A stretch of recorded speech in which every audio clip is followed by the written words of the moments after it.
Hello po sa ating lahat. So, dito nga po nakilala si Leche Plan Girl. Alam naman po nating lahat, dito nga daw ho na time ay sikat na daw po siya at may nagva-vlog na po sa kanya o may naka-vlog na po sa kanya that time. Pero, mas sumikat nga daw ho siya nung pasukin ng Team Kalingap. So, kahit sino at alam naman po nating lahat na thankful po si Medit kung ano man po ang kanyang narating. Ano man ang narating niya ngayon. Dahil po yan sa Kalingap. So alam nyo, nakakabilib po si Medit sa kanyang latest live. Na hindi daw po niya iniingganyo ang kanyang mga supporters na mang-bash. Ang gusto lamang po daw niya ay makarinig ng mga positive thoughts, positive comments, at hindi daw po niya hinahayaan na may magsabi ng etc. ganito, ganyan, yung dating ganito, ganyan, ay hindi daw po niya ino-honor. Kasi mga negative vibes daw po yun, napakapangit daw po ng hatak.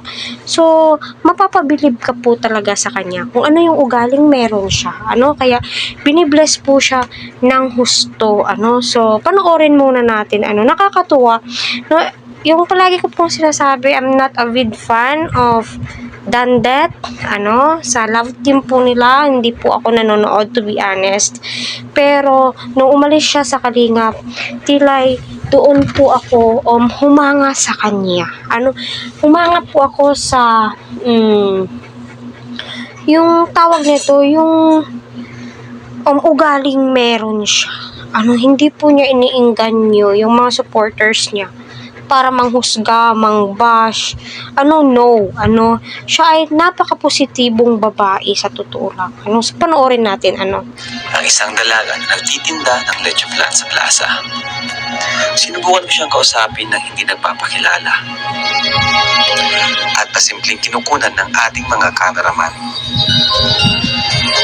Dahil dito, mas nakilala namin siya at magugulat kayo sa kanyang ginawa.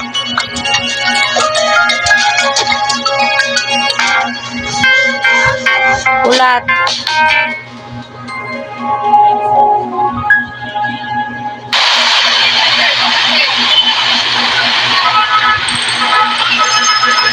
So, diba, tirik na tirik ang araw.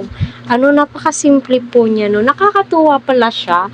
Sa totoo lang, di po ako nanonood, sa Dandet.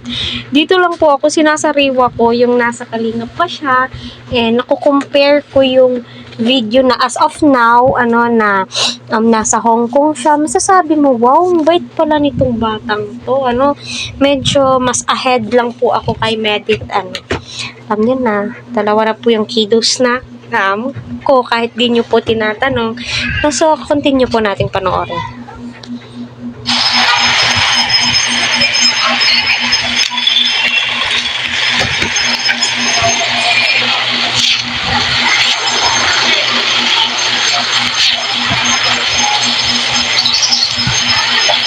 Ate, magkano yung nyo?